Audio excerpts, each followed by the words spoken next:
Dear students, आज के इस वीडियो में हम बीएससी पार्ट फर्स्ट के टॉपिक जे व ओमेगा की असमांतर स्थिति case of J not parallel to omega का अध्ययन करेंगे। तो यहाँ यदि हम जे की बात करें, जे एंगुलर मोमेंटम है, कोणीय संवेग, ओमेगा जो है वो एंगुलर वेलोसिटी, कोणीय वेग है। तो हम इस वीडियो में प्रूव करेंगे कि जे व ओमेगा जो है वो असमांतर स्थिति पर होते हैं, अर्थात J is not parallel to omega होगा। घूर्णन गति कर रही एक दृढ़ पिंड के कोणीय संवेग जे तथा कोणीय वेग ओमेगा को निम्न संबंध द्वारा परिभाषित करते हैं। तो J equals to I omega. I moment of inertia है और ओमेगा जो वो है एंगुलर वेलोसिटी है। इसका मतलब जे इक्वल्स टू आई ओमेगा, समीकरण नंबर 1। अब यदि वस्तु असममित है, ठीक है, अब यदि वस्तु असममित है, नॉन सिमेट्री है, तो उसकी सममिति अक्ष नहीं होगी, सिमेट्रिकल एक्सिस नहीं होगी। इस अवस्था में जड़त्व गुणनफल का मान 0 नहीं होगा। इस स्थिति में मुख्य अक्षीय जड़त्व के मान भी ज्ञात नहीं किए जा सकते।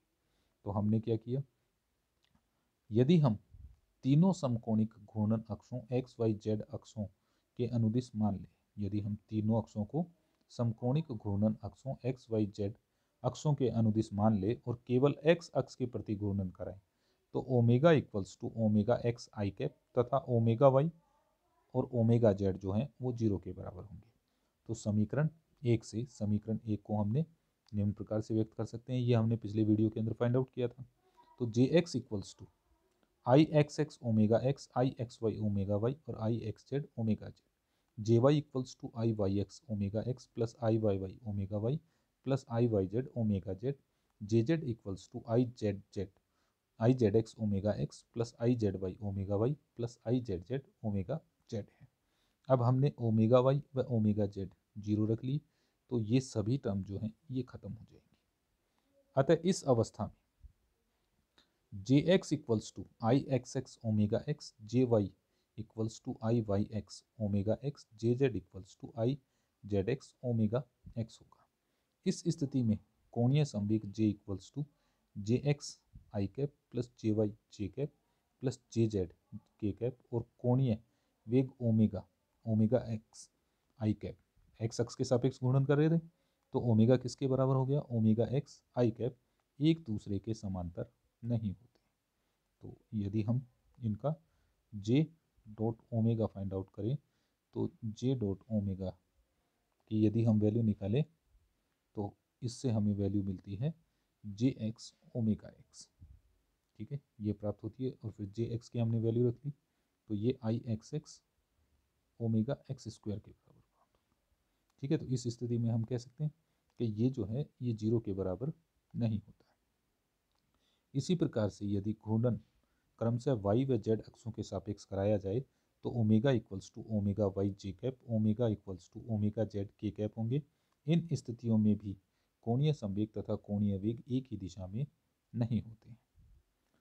अब हम नेक्स्ट टॉपिक की बात करते हैं, दृढ़ पिंड का जड़त्व आघूर्ण तथा परिभ्रमण त्रिज्या, moment of inertia and radius of gyration of a rigid body.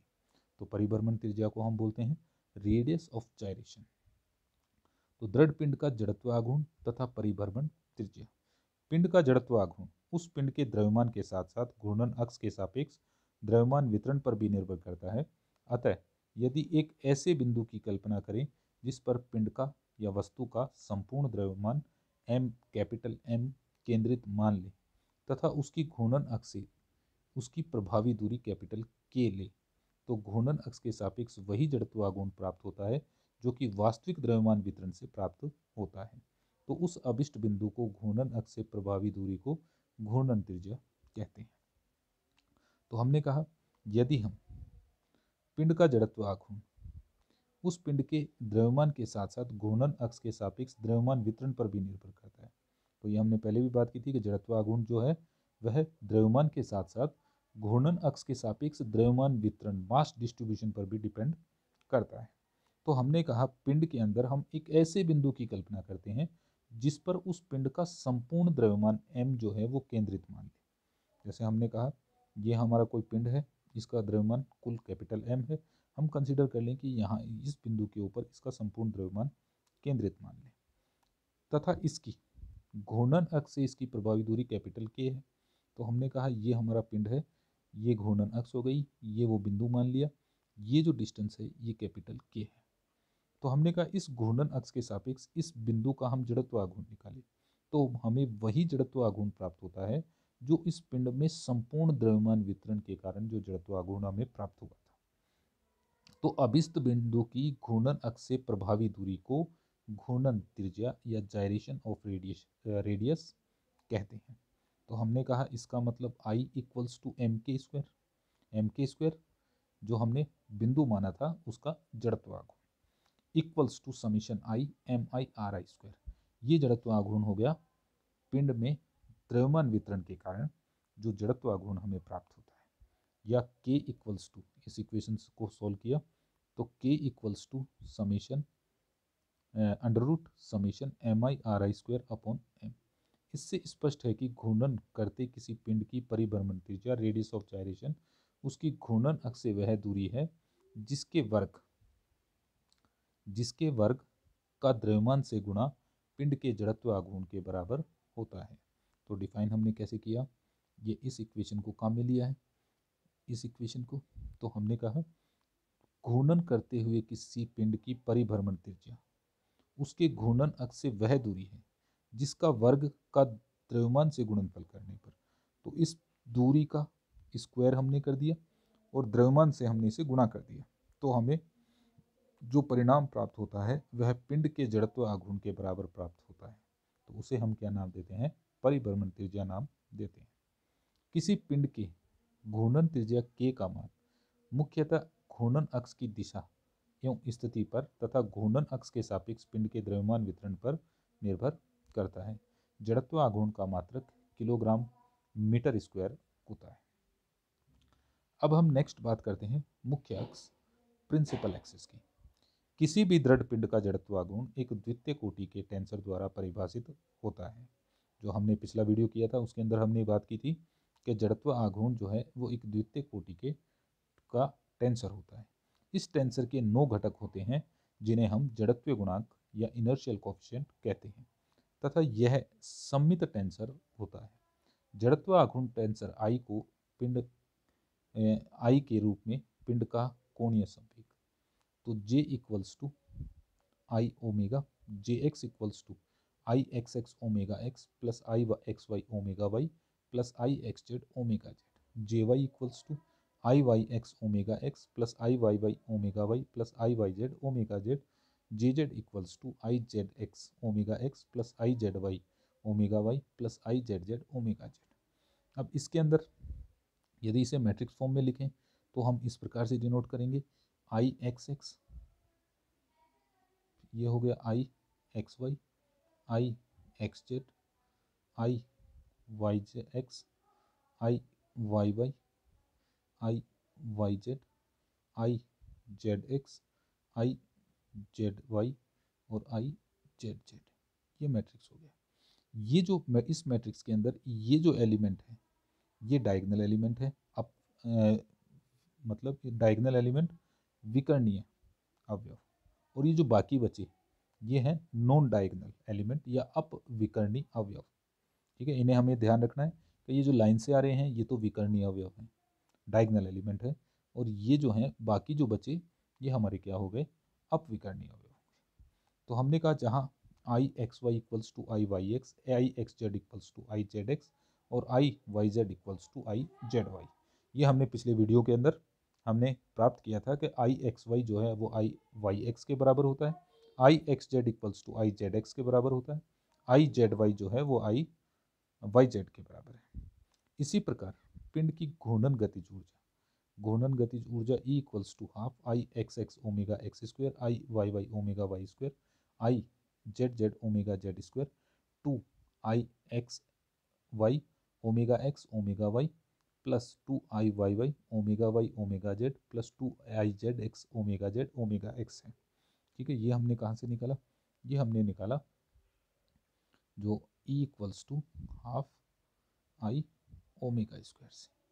ठीक है, ओमेगा जो है उसको क्या लिखेंगे हम, ओमेगा एक्स, ओमेगा वाई और ओमेगा जेड, आई कैप, जे कैप और के कैप, प्लस प्लस और इस प्रकार से इसका स्क्वायर कर लेंगे, स्क्वायर करके और आई के लिए जो एलिमेंट थे ये आई एक्स एक्स और इनके इनके साथ लिखेंगे, तो हम इस प्रकार से इसको लिख सकते हैं। यदि दृढ़ पिंड के लिए पिंडबद्ध ऐसा निर्देश तंत्र लिया जाए कि जड़त्व आघूर्ण टेंसर के अपविकर्ण ऑफ डायगोनल घटक अर्थात I x y, I Y y, I Y z, I Z x, I Y x, I Z y और आई एक्स एक्स शून्य हो, तो ऐसे निर्देश तंत्रों की अक्षों को मुख्य अक्ष कहते हैं। मुख्य अक्षों वाले निर्देश तंत्र में केवल 3 जड़त्वीय गुणांक जो विकर्णीय अवयव होते हैं I x x, I Y y, I Z z का ही अस्तित्व होता है। तो हमने इसे डिनोट कर दिया J x equals to I x x omega x, J Y equals to I Y Y omega Y, J Z equals to I Z Z omega z. और बाकी जो 6 घटक हैं वो कितने हो जाएंगे, शून्य हो जाएंगे। कब, यदि अक्ष जो है वो मुख्य अक्ष है। तो हमने यहाँ ई में भी वैल्यू प्लेस कर दी, तो ये टर्म खत्म, ये खत्म, ये खत्म। तो पहली 3 टर्म हमारे पास बचती हैं, वो हमने यहाँ डिनोट कर दी। ठीक है, अब हमने omega x square, omega x square की वैल्यू हमने यहाँ से रख ली, ओमेगा वाई स्क्वायर की यहाँ से और ओमेगा जेड स्क्वायर की यहाँ से।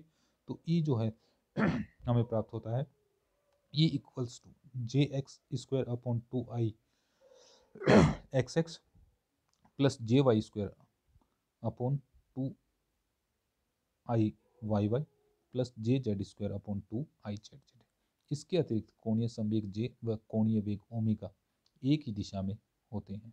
ज्यामितीय रूप से सममित पिंडों की मुख्य अक्ष सरलता से प्राप्त की जा सकती है। अब हम नेक्स्ट टॉपिक की बात करते हैं, यूलर समीकरण, यूलर इक्वेशन। हम जानते हैं कि कोणीय संवेग के परिवर्तन की दर निकाय पर लगने वाले बाह्य बल आघूर्ण के बराबर होती है। अतः स्थिर निर्देश तंत्र में tau equals to D J upon D T, J angular momentum कोणीय संवेग और ये जो है ये टॉर्क बल आघूर्ण कहलाता है। ओमेगा कोणीय वेग से घूर्णित निर्देश तंत्र में संकारक का रूपांतरण। तो ये जो हमने शुरू में हमने कोरियोलिस बल वाला चैप्टर जब हमने पढ़ा था, तो उसके अंदर ये जो संकारक है ऑपरेटर ये हमने प्राप्त किया था। तो D upon D T S equals to D upon D T R plus omega cross omega cross. तो ये क्या हो गया, ये ऑपरेटर हो गया। कोणीय संवेग जे पर संचालित करने पर, तो हमने यहाँ जे ले लिया टर्म, यहाँ जे ली, यहाँ भी जे ले ली और यहाँ भी जे ले ली, ये समीकरण आ गया। तो इसको हमने समीकरण 1 से tau equals to D J upon D T, ठीक है, तो ये टो हो गया, tau equals to D J upon D T R, R for rotational plus omega cross R. तो हमने कहा इस समीकरण को घटकों के रूप में लिखने पर, तो टो को हमने लिख दिया i cap tau x plus j cap tau y plus k cap tau z. इसी को लिख लिया हमने I cap d J x upon D t plus minus J Y omega Z plus J Z omega y, यहाँ से निकाल लिया। इसका हमने आई कंपोनेंट लिया और ये इक्वेशन लिख ली। सिमिलर हमने जे कंपोनेंट और के कंपोनेंट भी लिख ली। यहाँ आई कैप जे कैप के कैप घूर्णी निर्देश तंत्र में एकांक सदिश है समान गुणांकों की तुलना करने पर। तो tau X equals to D J x upon D T minus J Y omega Z plus J Z omega Y. Similar tau Y equals to D J Y upon D T minus J X omega X plus J X J Z omega X plus J X omega Z. Tau Z equals to D upon D Z D upon J Z upon D T minus J X omega Y plus J Y omega x. यदि निर्देश तंत्र के अक्ष पिंड के जड़त्व आघूर्ण के मुख्य अक्ष के संपाती हो जाएं, तो जड़त्व आघूर्ण के घटकों का गुणनफल I x y, I Y z, I Z x शून्य हो जाता है। इस स्थिति में पिंड के कोणीय संवेग के घटकों को सारणिक रूप में निम्न प्रकार से लिखा जा सकता है। तो हम कह रहे हैं यदि हम मुख्य अक्षों की बात करें तो जो ऑफ डायगोनल जो अपविकर्णी अवयव है वो शून्य हो जाते हैं। तो इस स्थिति में मैट्रिक्स जो है वो हमें इस प्रकार से प्राप्त होता है। तो हम लिख सकते हैं अतः J x equals to I x x omega x, J Y equals to I Y Y omega Y, J Z equals to I Z Z omega z. तो ये जे एक्स जे वाई और जे जेड की value हम समीकरण 2 में यहाँ रख लेते हैं। तो हमने वैल्यू रख ली ये इस प्रकार से। तो यहाँ जे एक्स था, जे एक्स की जगह आई x x omega x, J Y की जगह आई वाई वाई ओमेगा वाई और जे जेड की जगह I Z Z omega Z हमने वैल्यू रख ली। इसी प्रकार से हम बात करें यहाँ जे वाई जे जेड की, जे जेड जे एक्स की, जे एक्स जे वाई की भी हम वैल्यू रख लेते हैं। ये हमने वैल्यू रख ली और वैल्यू रखकर इनको सोल्व कर लिया तो हमें tau x tau y tau z इन समीकरणों के द्वारा प्राप्त होते हैं। ये समीकरण यूलर समीकरण कहलाती है। तो ये जो 3 समीकरण हमने प्राप्त की है टो एक्स टो वाई और टो जेड, ये समीकरण जो हैं ये यूलर समीकरण कहलाती है।